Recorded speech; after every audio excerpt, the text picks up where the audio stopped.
오늘은 바우스타 성녀의 영성 책 71페이지 상단 부분 보겠습니다.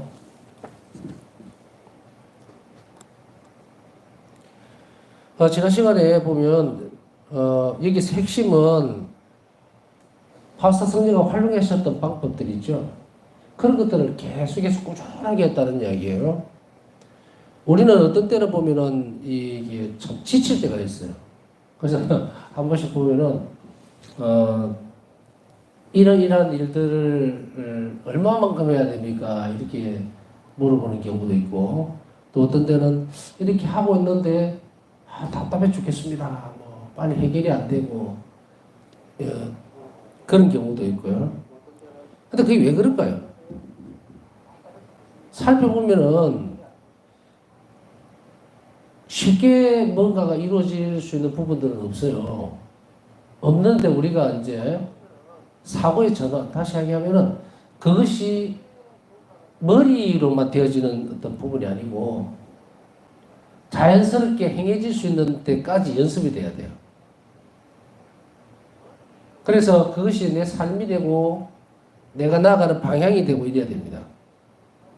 그러기 위해서는 많은 노력들을 해야 되겠죠. 반복되는 노력들. 근데 이해는 돼요. 왜냐하면 그 과정을 저도 겪었고 또 지금 겪고 있는 분도 있을 것이고 제안도 두고 생각도 하고 이런 것도 했는데 안에서 이렇게 뭐 좀 꼬여버린다 그럴까요?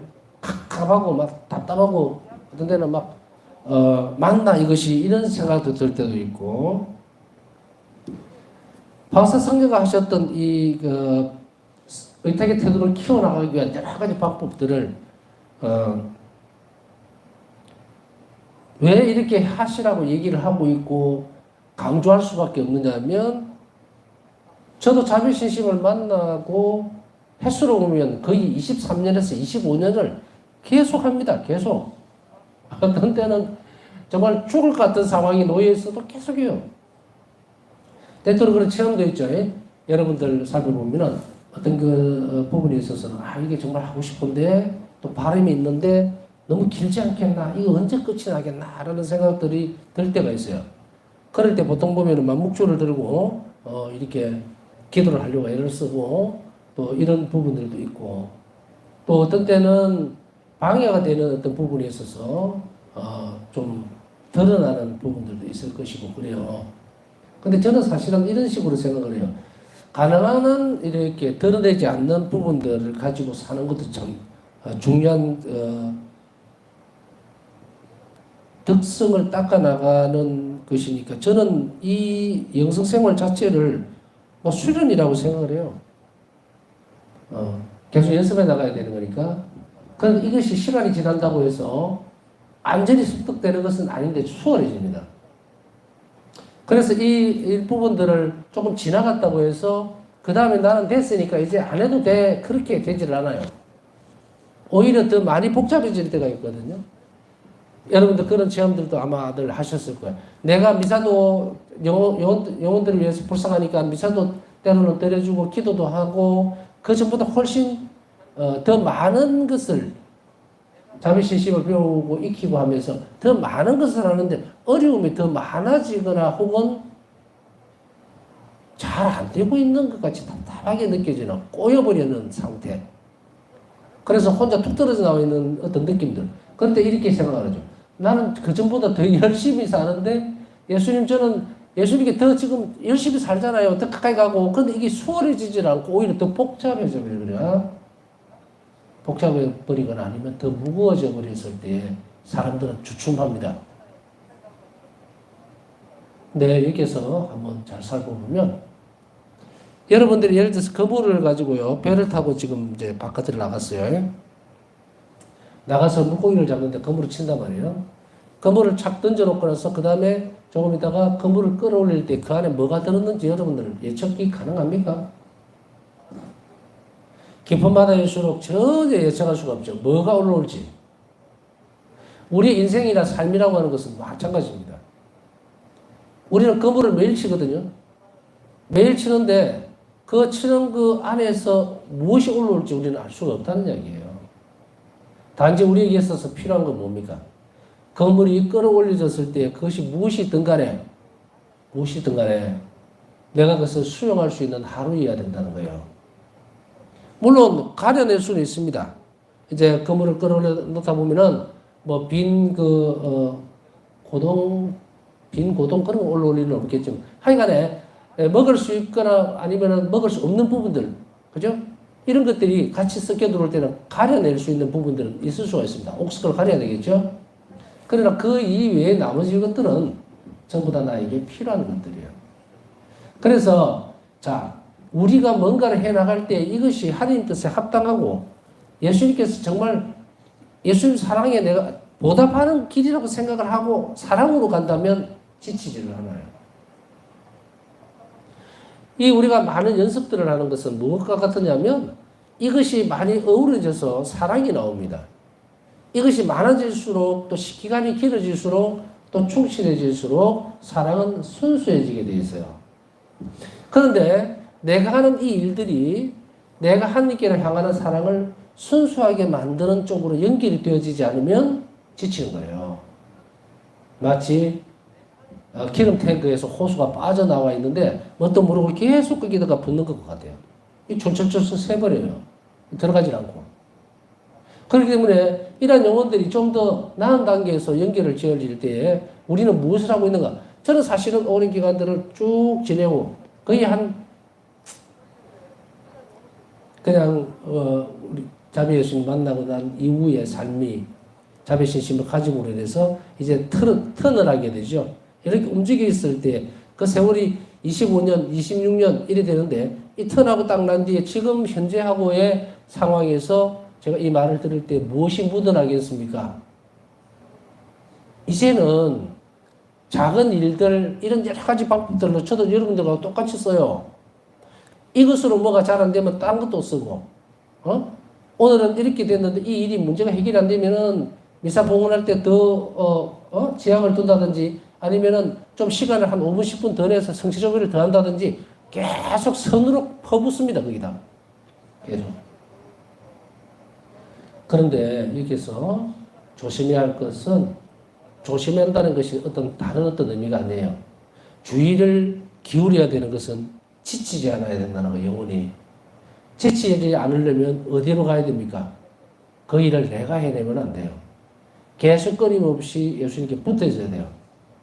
그러면은 내가 하고 있는 이 일들을 이제 연습을 어떻게 해야 되느냐? 이것이 사랑으로 계속 간다는 그런 의식을 분명하게 하지 않으면 놓쳐버립니다. 여러분들 예를 들어서 어떤 상황에 딱 맞부딪혔어요, 오늘. 혹은 지금까지 쭉 오랜 시간 동안 기도해왔다. 그런데 그 길 끝에 뭐가 있겠어요? 그 길 끝에서 이 사랑이 순수해질수록 그 상황은 해결이 돼요. 그런데 제가 아까 말씀드린 많은 시간들을 쭉 이렇게 오랜 기간들을 살면서 자비기도 바치고 오후 3시 성시간 쭉 정말 몇십 년 동안 해오면서 거기에서 지금 와갖고 딱 돌아다 보면 이제 어떤 단계에 와 있는가를 이렇게 살펴보면 내가 그렇다고 막 높은 영성적으로 깊이 있는 막 높은 단계에 올라갔다. 그것을 저는 셀프로 책정할 수 없고요. 단지 달라진 게 있다면 지치지 않도록 계속합니다. 계속. 그것은 방향전환을 할 수 없어서 하는 게 아니에요. 나는 방향전환을 할 수 있어요. 핸들은 내가 지고 있으니까. 그런데 핸들을 틀지 않는 것이 내가 해야 될 일이라는 걸 알기 때문에 그대로 갑니다. 그러면서 거기서 바램들은 무엇인가? 내가 드리는 이 기도, 내 바램, 그리고 내 원의가 정말 순수한 사랑에서 이 일이 되고 있는 것인가? 내가 연옥영혼들에 의해서 미사를 드리고 싶다. 혹은 뭐 돌아가신 부모님이나 친척들이나 누군가 기억을 그 사람을 위해서 미사를 드리고 싶다 하는 예를 들면요. 그럴 때에 사랑으로 하고 있는가를 봐야 돼요. 왜 찍찍찍 거려가지고 해주세요. 이게 되는가? 계산은 되겠지만 영적 선익은 값어치가 뚝 떨어져 버립니다. 우리 영혼 안에 채워질 수 있는 사랑이 박탈당해버려요. 그렇기 때문에 작은 일들을 계속, 제가 뭐 계속 반복해서 말씀을 드리잖아요. 작은 일을 가장 사랑으로 하십시오. 그러나 가장 큰 사랑으로 하는데 누구에 대한? 예수님께 대한 가장 큰 사랑으로. 그것을 하면 영혼이 헐지를 안 한다. 제 표현이 그냥 허물어지질 않아요. 우리 영혼이 충격을 받고 타격을 받고 주저앉을 수 있는 것은 죄밖에 없습니다. 그렇기 때문에 우리가 어제 말씀드렸잖아요. 지난 시간에 예수님 앞에서 통해 자신의 양심 성찰이 제대로 매일 되어지고 있는 사람이라면 그것은 나머지 것들이에요. 그 사랑이 순수해지도록 하면 그 기도에 지치지를 않아요. 그렇기 때문에 아이고 이만큼 기도했는데 이렇게 했는데 왜 아직까지 답이 없을까요? 이러다 자신을 살펴보면 그 순수성이 많이 부족해질 때에 영혼이 힘들어요. 은총이 흘러들어올 수 있는 통로가 사랑으로 되어 있다는 것을 절대로 잊지 말아야 됩니다. 그래서 우리가 어떤 상황이나 또 자신의 어떤 부분들이 어떤 때는 이제 그럴 때도 있어요. 사실은 뭔가를 하다 보면은 예수님께 의탁합니다 해놓고도 돌았으면 막 불안한 것은 아닌데 뭔가 이게 꽉 내적으로 짓눌리는 듯한 느낌들이 들고 막 이럴 때였어요. 그거 보이지 않는 유혹이거든요. 그때는 손에서 묵주를 놓지도 말아야 됩니다. 계속해서 기도해야 돼요. 화살 기도를 할지라도. 그래서 그것이 물러날 때까지 계속 해야 합니다. 근데 때때로 어떤 때는요, 어떤 사람들이나 또 경험상 보면은, 아이고, 기도하다가 지쳐버리는 거예요, 이제. 그죠? 계속 기도하라는 것은 아는데, 계속 기도해도 이것이 자기 힘을 벗어날 때가 있습니다. 솔직히 이야기하면. 어떤 경우에는 이 상황이 조그만할 때는 그것으로 벗어날 때가 있는데요. 만일에 누가 길을 걸어가는데 누가 이렇게 딱 뒤에서 붙든다 생각해 보세요. 힘이 약한 사람이 이렇게 하면 치면은 빠져나올 수 있겠죠. 근데 뭐 한 2m쯤 되는 그런 거구에 남자가 딱 뒤에서 이런 걸어가는데 뒤에서 딱 잡으면 빠져나올 수 있겠는가? 못 빠져나옵니다. 힘들어요. 대부분은. 그럴 때는 어떻게 해야 됩니까?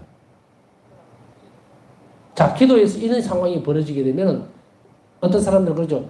아유, 신부님, 난 너무 갑갑해. 이 기도, 예수님 믿고 사랑하기도 하고, 기도도 하고 싶고 하는데 도저히 못해요. 이게 막 안에서 자꾸 끌어 넘친다 그러죠. 이때는 너무 독이 깊숙하게 들어가 버렸죠. 악이. 그때는 어디로 도망가라? 성체 앞으로 도망가 버려야 됩니다. 그래서 성체 앞에 앉아서 자신의 가장 바닥의 부분들, 의탁이죠. 이것을 내려놓으면 도망갑니다. 이런 방법들을 쓰십시오. 그래서 예수님 앞에 가서도 정말 나 예수님 앞에 가서도 막 이럴 때는 그 사람은 뭐가 잘못됐습니까?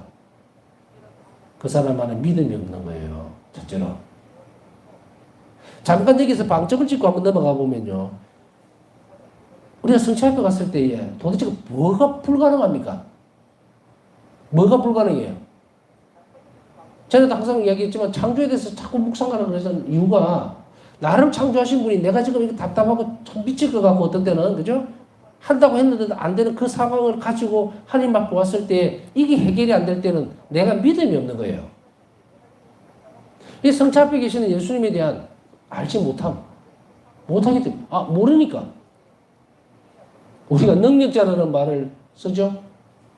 사회생활 안에서 보면 저 사람 되게 능력자야. 돈이 많아서 뭐 하고 싶으면 건물도 한 채씩 툭툭 사버리고 있다는 이야기죠. 안다는 이야기예요. 그러면 제가 얘기하고 싶은 내용들이 다 나왔습니다. 예수님을 밀어내면 이 부분이 해결이 안 되죠. 그러면 그게 뭡니까? 거짓이라는 이야기예요. 기도에. 흐름이 제가 이야기하는 것은 엉터리를 했다는 게 아니에요. 잘못됐다는 거예요. 잘못됐다. 그랬을 때에 바오사 성령가 마지막이라는 말을 쓰는 이유는 견디가 안 될 때 항상 쓰던 방법은 성체 앞으로 도망가는 거거든요. 성체 앞에 가서 바오사 성령은 뭘 했나요? 납작 엎드렸어요, 그냥. 기도 못합니다. 그런 상황을 바오사 성령 말씀하시잖아요. 납작 엎드려서 저는 제 영혼이 얼마나 불쌍한지 자비를 베풀어 주십시오. 제가 이것도 하나 견뎌내지 못합니다. 기도한답시고 막 이것도 해보고 저것도 해봤는데 그래도 터질 것 같아. 도와주십시오라고 하는 그 자리로 돌아가라. 사용 방법들을 알면요 다 할 수가 있어요. 그런데 이것을 이제 이 부분들도 여러분들 계속해서 연습을 하셔야 돼요. 그래서 예수님이 나에게 존재적으로 드러나기 위해서는 이런 연습들을 현장에서 해야 됩니다. 그래서 여러분 각자가 충분히 할 수 있어요. 이걸 반복해 나가는 것은 바로 파우사 성제도 하셨고 저는 어쩌면 결론을 지금 얘기를 해드린 거거든요. 그러니까 여러분들이 계속 하다 보면 이 부분에 대해서 익숙해질 거다. 그러나 여기서 오늘 하나 짚고 넘어가야 되는 것은 반드시 이런 연습들을 평생 하되 내가 하는 이 행위나 생각들이 사랑으로 꼭 열매가 맺히도록 그 길을 잘 살펴서 실행하면 안 이루어질 것이 없어요. 답답해 할 것도 없어. 자, 이런 과정과 단계들 안에 이 찌꺼기들이 중간중간에 있습니다. 그걸 잘 걸러내는 방법들을 지금 말씀드렸으니까 그냥 꾸준하게 한다고 되는 게 아니에요. 사람이 뭐 꾸준하게만 막 불도저 같이 밀고 다니다가는 낭떠러지가 있으면 그대로 떨어져 버린다니까. 그러나 이런 부분들이 탁 부딪힌다고 해서 내가 너무 잘 못 살았다라고 할 필요는 없어요. 다음 계단을 올라가기 위해서 하나님이 허락하신 부분이라면 힘써 나가야 돼요. 그것을 더 열심히, 더 많은 부분으로 노력을 기울여야 되고 도저히 나는 이런 것 저도 못하겠다. 그러면 빨리 성자 앞에 피신을 해야 됩니다. 그리고 성자 앞에 피신을 하되 내 영성체로서 내 영원한 오신 예수님과 이 부분들을 충분히 완전히 영혼을 열어야 됩니다. 머리로 기도하지 마시고 영혼을 완전히 열고 내 자신이 얼마나 힘들어하는지를 예수님께 보여드리면 그 문제 금방 해결돼요.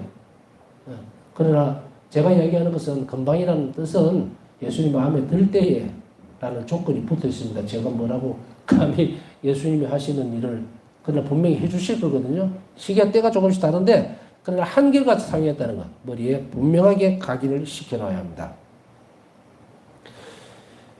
그리고 이런 실천을 위해서는 자신의 형편없는 본성과 싸우기 위한 크나큰 정신적 용기, 급진주의, 끈기가 필요했다. 여기서 형편없는 본성 제가 말씀드렸죠. 왜 이렇게 자꾸 나이 깨지고 기도를 했는데 불구하고 불안하고 자꾸 넘어지려고 그러고 또 깨지고 안 하고 싶고 내가 잘못하나 이렇게 싶고 뭘 어떻게 해야 되지 이렇게 싶고 그렇죠? 그게 뭐 형편없는 본성입니다. 형편없는 본성 그거 싸워야 돼. 한 대 때리고 한 대 맞고 연습하다 보면은 이제 맷집이 생겨요. 그러니까 이거를 끊임없이 그렇게 해야 되고 기도와 묵상 이것이 하나님 은총을 이끌어오기 때문에 그것으로서 싸워. 자기 태도를 길러나가면서 그녀는 끊임없이 변화하려고 노력했다. 그 다음에 한 번 더 살펴볼 수 있는 부분들은 변화입니다. 끈기. 계속 연습하라. 연습하라. 제가 20몇 년 동안 해왔지만 지금도 초보자 같이 계속 연습해요. 이 기도 저는 이제 있으면서 기도를 많이 부탁을 받을 때도 있고 그래요. 그럴 때는 굉장히 무겁거든요, 그게. 그러면은 저는 생활 패턴을 바꿔요. 상황을. 그래서 똑같은 방식으로 쓰면은 안 돼요. 상황에 맞추어서 그 사람에게 정말 동질성 부분들을 더 가지고서 그렇게 해줘야 돼요. 그러기 위해서는 조금 힘들고 지치기는 하지만 못 견딜 만큼 그런 적은 한 번도 없었다. 왜냐하면 사실은 대들보 십자가는 예수님이 치고 가셔요. 항상. 우리는 어쩌면 옆에 약간 손만 거들 뿐. 이런 의탁의 태도를 길러나가기 위해서는 자기 습관과 생활 패턴들을 자꾸 바꿔나가려고 애를 써야 됩니다. 변화의 노력이 필요하다는 이야기예요. 어제 같은 오늘 같은 마음가짐 이런 걸 가지고서 가만히 있으면서 왜 안 될까라고 하면 이루어지지를 않습니다. 그렇기 때문에 우리가 어떤 부분에 있어서는 무엇을 내가 더 하기 위해서는 어떤 부분들이 더 보태져야 될 것인가를 생각해내야 된다죠. 그래서 어떤 부분에 있어서는 선을 계속해서 실행할 수 있는 부분들 그것을 잘 끌어서 사용을 하면은 이 부분들이 빨리 변화가 되고 그리고 일이 실행이 매끄럽게 됩니다. 우리가 기도를 하면서 오후 3시 기도든 아니면 자비 시간이죠. 그리고 자비의 5단 기도라든지 상본을 모시는 거라든지 이거를 열심히 하면서도 변화가 안 되면은 소용이 없어요. 그 기도를 해 나가면서 하느님이 이 오후 3시 기도를 통해서 나에게 주시고자 하는 은총이 무엇인데, 그리고 그 은총을 내가 받았다면 나는 어떻게 변화되어야 될 것인가를 살펴봐야 돼요. 그렇게 변화되지 않으면은 변화를 멈춘 것은 상해버립니다. 흐르는 물은, 흐르지 않는 물은 상한다 그러죠. 물이 이제 이렇게 흘러가잖아요. 겨울물이 흘러가면은, 겨울물은 참 자연의 신비예요. 1m만 흘러가면 정화가 된다 그러는 말이 있죠. 제가 오래전에 읽은 책에 그러더라고요. 1m. 뭐 1m 안 되면 한 10m라도 되겠죠. 그러나 흘러가면서 정화되는 미터가 있어요. 그거보다 더 나쁜 환경이 되면 정화가 안 돼요. 고여져 버린다든지 이런 거든요. 그렇기 때문에 우리는 끊임없이 예수님께로 계속 가려고 하는 이런 의탁의 태도를 가지고서 변화시켜야 합니다. 그래서 내가 오늘 얼마만큼 의탁을 했는지, 그래서 내가 얼마나 변화됐는지를 항상 매번 연습해야 되고 매번 실행해야 됩니다. 그렇게 함으로 인해서 우리는 오늘 이 성시간이나 혹은 개인적인 또 다른 시간들이 있겠죠? 그때 양심 성찰할 때, 내가 오늘 이런 부분에 있어서는 정말 잠깐이라도, 불안해했다. 이런 것들. 그거 그냥 불안했습니다. 라는 이런 부분들을 예수님과 인격적으로 계속 나누어야 돼요. 그래야 변화가 됩니다. 그리고 변화가 되려는 노력을 해야 됩니다. 그녀는 자신의 나약함 뿐만 아니라 본성적인 면이나 이성적인 논리의 측면에서도 자기 자신을 극복해야만 했다. 많이 좀 어려운 것 같기는 하지만 나약함, 자신의 나약함은 인간적인 거예요. 여러분이나 저나 보면 내 자신의 본연의 어떤 나약함이 있죠. 끈기가 없다든지, 뭘 하려고, 실행을 하려면 용기가 없다든지, 이런 부분들. 제가 조금 더 젊었을 때는 뭔가를 해보려고 하면 그냥 푸득푸득 생각이 나요. 그래서 막 내지르고 실행을 하고 이러던 게 요즘은 그것도 한참을 생각해야 돼. 내가 할 수 있을까? 없을까? 또 어떤 때는 뭔가를 이렇게 새로운 물건들이라든지 이렇게 조립을 해야 된다든지 이런 게 또 멍청하게 보고 있어요. 옛날 같으면 택배 오면 바로 그 자리에서 뜯어가 땀을 막 흘러가면서 조립하는 게 이제 겁이 나. 특별하게 어떤 형태로서의 겁이 난다는 게 아니라 그냥 좀 복잡하고 귀찮다고 할까? 선뜻 덤벼들지 못하는 부분들. 이런 것들이 결국은 나약함들이거든요. 인간적인. 그래서 당연하게 주어져 있는 시간대에서 오는 그런 것일 수도 있겠지만 극복해내야 되는 부분들인데 완전하게 해결이 안 된다 하더라도 그 끈을 놓쳐버리면 어떻게 됩니까? 만사가 싫어지는 거예요. 그래서 그런 것을 얘기를 하는 거고요. 나약함은 본성적인 면이나 이성적인 논리의 측면에서도 자신을 극복해. 이성적인 논리 뭡니까? 판단력이죠. 분명하게. 그러나 그럼에도 불구하고 그것을 극복해내야 되는, 어떤 때는 무시해야 되고 어떤 때는 참아내야 되는 이런 측면들을 얘기를 하는 겁니다. 하나님께서는 그녀가 당신께 의탁하고 당신의 뜻을 받아들이고 수행하기 위해서는 자신의 이성을 부정하고, 여기에서 하나님의 뜻을 수행하기 위해서는 자신의 이성을 부정하고, 참 많은 그 의미를 두고 있는 부분입니다. 내 이성적인 부분들을 부정해야 된다. 때때로 우리는 사람들 사이에서 보면 이성적인 판단이라고 자꾸 주장을 하면서 그것을 관철시키려고 애를 쓰는 경우가 있어요. 그래서 충돌이 일어나죠. 말 그대로 이성적이라는 게 뭐니까 논리적이고 그리고 이해되어지는 수준에서 만들어지는 어떤 선을 이야기하는 거예요. 그래서 그것이 감정적인 것보다는 한 단계 위에는 이게 뒤집어지면 병이에요. 감정이 이성을 눌러버리면은 우리는 이런 사람을 뭐라 합니까? 저 사람은 항상 화가 나와 있어.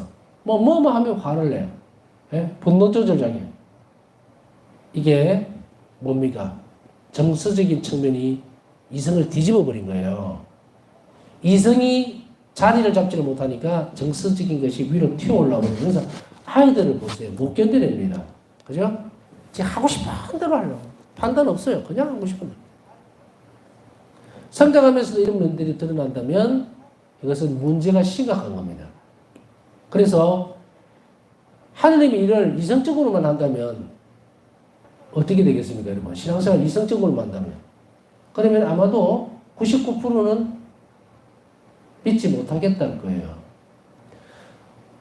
그 전에, 몇 년 전에 그, 가톨릭 신문인가, 어디 평화신문인가에서 그 뭐 설문조사를, 정확한 그 조사기관은 기억이 안 나지만, 하여간 교회 조사기관이에요. 거기서 이렇게 신자들을 대상으로 했을 때, 놀랍게도 그리스도교인 중에, 신자들 중에서, 전에도 한번 그 말씀 드렸을 거예요. 부활에 대해서 믿지 않는 사람들. 글쎄요라고 하는 사람들이 몇 프로? 뭐 대충 기억에 30% 이상은 된 것 같아요. 놀랍죠? 네? 천국이 부활을 안 믿는다는 것은 이건 신자가 아니잖아요. 그런데 이것이 실질적으로 표본조사에서 드러났으니까 기가 막힌 일이죠. 그럼 이 사람들은 어떻게 생각을 하고 어떻게 신앙생활을 하는가, 이 사람들은. 사실은 뭐 신앙생활이 아니고 종교생활 하는 사람들이 20, 30% 있다는 건 놀라운 일은 아니에요. 종교생활에는 특별하게 내적인 어떤 힘이 필요가 없는 거거든요. 영혼에. 그냥 머리로만 따라가면 되거든요. 이성적으로 지가 아는 것만. 아는 한도 내에서만 믿고 아는 한도 내에서만 활동하는 거예요. 내가 이해 못하는 것은 나 안 받아들이면 그만이니까. 이 사람들은 뭐다? 사실은 비신앙이에요. 비신앙이. 근데 그렇게 말하면 또 너무 가혹하니까 그냥 종교예요. 자신의 이성을 부정한다는 것은 바로 하나님 뜻을 순명한다는 얘기예요. 의탁하기 위해서는, 내가 맡기기 위해서는, 만일에 예를 들어서 어떤 일을 수행해 가면서 이제 주인이 뭘 하라고 했는데 종이 자기 이성을 가지고서 판단을 해가지고 그 일을 하고 주인이 시키는 대로 안 했다면은 그 종은 어떻게 되겠어요? 쫓겨나죠. 종의 역할은 주인이 하라는 것을 그대로 하는 겁니다. 자기 생각이나 모양을 집어넣는 게 아니에요. 그런데 우리는 종이 아니라 그러죠. 종이 아니라 그러면은 뭡니까? 너희들은 종이 아니다. 종은 주인이 하는 일을 모른다 이거예요. 그럼 우리는 하나님 아버지시고 자식이기 때문에 아버지가 하는 일을 우리는 압니다. 알아야 되고. 그래서 사랑으로 실행을 하는 거예요. 아버지 일을 하는 겁니다. 이렇게 되어져야 되거든요. 그렇게 되지 않으면은 뭐가 끼어듭니까? 뭐 이성적으로 나 생각할 때 이건 아닌 것 같아. 나는 이거는 안 믿을래. 그따고 일을 하게 돼요. 그 종이죠. 그래서 20, 30%라는 그 사람들 종입니다. 종. 자녀 아니에요. 자기 이성을 부정한다는 이 말은 이제 의탁의 태도에서 아주 중요한 대목을 차지합니다. 바오사성리의 일기를 잠깐 들여다볼까요? 바오사성리는 자신이 하고자 하는 일들을 자신의 이성으로 판단을 하지를 않았습니다. 이성으로 이해가 안 되는 거죠. 내가 지금 예수님께 열심히 기도하고 나왔는데 그 안 만나야 될 사람을 또 만나게 되니까 얼마나 머리가 복잡해지겠어요. 내가 기도를 잘못했나? 아니면 정말로 내가 지금 만나고 있는 예수님이 잘못된 건가? 이런 식으로. 그러나 바오사성리는 자신의 이성을 하나님 뜻에 맡겨버린 거예요. 그래서 시키는 대로 하죠. 그거는 사람이 무슨 뭐 기계처럼 움직이는 그런 의미 아닙니다. 사랑으로. 예수님이 내 기도를 들으셨으니 나는 내 이성적인 판단도 예수님께 맡긴 거예요. 의탁이란 정신과 생각과 판단, 정서적인 측면 모든 것을 다 예수님께 드리는 거거든요. 그리고 예수님이 하라시는 대로 움직여주는 거예요. 이것은 순수한 자유입니다. 순수한 자유. 응? 그러면 그게 사람이야? 그 사람이 기계지? 천만에요. 의지적으로 합니다. 왜? 다 드리고 사랑으로 움직이기 때문에. 이해가십니까? 자유의지라기 때문에 로봇 아니에요. 응? 순수한 사랑으로 움직이는 거예요. 자신의 이성과 판단 그리고 감정까지도 전부 다 예수님께 드리고 그리고 시키시는 대로 할 때에는 이 사람은 무엇으로 움직이는가? 사랑으로 움직인다. 그래서 내가 마음에 들어 하는 것이 아니라 하나님 마음에 들어 하시도록 내가 움직여주는 것, 그 사랑. 그것 밑에 어떻게 남아있습니까? 예수님이 가장 나에게 좋은 걸 줄 아는 분이기 때문에 그걸 내가 믿기 때문에 내가 판단해서 내가 생각하는 대로 움직이면 1밖에 안 돼. 그것도 이 현세적인 이익밖에 못 얻어요. 하늘나라에 갈 수 있는 것은 없어. 1밖에 못 얻는다고. 그런데 내 걸 다 드리고 사랑으로 예수님이 나를 하라고 하는 거예요.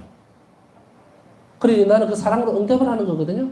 대답을 하는 거란 말이죠. 그대로 시키는 대로 한다는 것은 그게 차원이 완전 다른 문제예요. 기계적으로 하는 거하고. 그랬을 때 얼마나 엄청난 보화가 흘러 들어와질 건가. 인간적인 논리를 중지해야만 하는 여러 상황에 그녀를 두셨기 때문이다. 자, 이 부분은 여러분들 일기를 통해서 여러 대목에서 하나만 제가 예를 들어서 말씀드렸지만 고해 신부와의 그 고해 성사 안에서 일어났던 일들, 그 다음에 무슨 여러 가지 상황들이 많이 있었죠. 아까 얘기했던 그런 불친절하고 정말 심장이 얼어버릴 듯한 그런 사람과의 만남이라든지 이런 상황에 놓아두셨다는 말을 우리는 한번 잘 새겨봐야 됩니다. 여기에 밑줄 쫙 꺼야 돼요. 예수님은 여러분이나 저나 여러 상황에 두십니다. 이렇게. 에? 여러 상황에 두신다는 것은 허락하신다는 얘기거든요. 그래서 늘 강조하잖아요. 그 상황이 하나님 손에 달려있다고. 상황에 놓아두시는 것은 뭔가? 연습시키는 거예요. 그렇게 해서 하나님은 우리를 당신 자신의 것으로 만들어가기 시작합니다. 받아들이는. 그렇기 때문에 이런 것은 우리에게 있어서 반드시 필요한 것이고 계속 반복해서 연습해야 됩니다. 그렇기 때문에 여러분들이 지금 현재 놓여있는 상황들이 여러분이나 저나 여러 가지 내일 또 다른 상황에 놓여져 있을 것이고 오늘 또 다른 상황 안에서 지냈을 거예요. 그럼 한번 잘 돌아보세요. 우연히 일어나는 일은 이 세상에 어떤 것도 없어요. 오늘 내가 정말 다리가 아파서 많이 고생이 됐다. 그 상황 하나님 두신 거예요. 그러면 그 상황에서 나는 무엇을 느꼈을까? 그냥 아픔만 느꼈다. 그러기에는 하나님께서 그 상황을 허락해 주시기에 너무 비싼 대가를 지불하시죠. 또 B라는 상황, 내가 어떤 부분에 있어서 조금 속이 상하는 그런 상황이 있었을 때 그 상황에서 예수님은 나에게 무엇을, 왜 그걸 허락해 내시는가? 그것을 나는 정말로 하나님이 이것을 나에게 테스트하기 위해서 주신 것인가? 아니면 선물을 주시기 위해서, 은총을, 그 상황을 통해서 은총을 주시기 위해서 나에게 그 상황을 그대로 만들어 두셨다, 허락하셨다는 것을 내가 알아들었는가? 대부분은 연습이 안 돼 있으면 그냥 지나갔을 거예요. 그래서 막 어떤 때는 지금도 이 시간에 그런 분이 있으면 안 되지만 막 아직도 화가 나가 있다든지, 마음 안에 뭐가 막 엉어리가 지가 있다든지. 이런 찌꺼기들이 남는 이유가 그겁니다. 예수님은 우리 영혼을 사랑하기 때문에 어떤 것으로도 모든 것들을 다 사용합니다. 그러나 중요한 것은 우리가 너무 마음이 상해지도록 하진 않아요. 그때 예수님은 우리 자신들을 어디로 부릅니까? 성체 앞으로 불러요. 여기에서 위로해 주실 것을 준비하고 계시거든요. 이거를 외면하면은 그냥 복잡하게 사는 거예요. 자, 오늘은 이 연습들을 잘 보고 또 상황들을 하나님이 늘 허락하고 있다는 것을 한 번 더 생각하면서 양심 성찰은 이렇게 되어져야 되거든요. 이제 이런 준비들, 연습들, 꾸준함 이거 잊지 마십시오. 남은 시간 묵상하면서 우리의 필요한 정도 청하고 그리고 오늘 기도 지향 두신 분들 함께 기억하면서 기도해 주시기 바랍니다.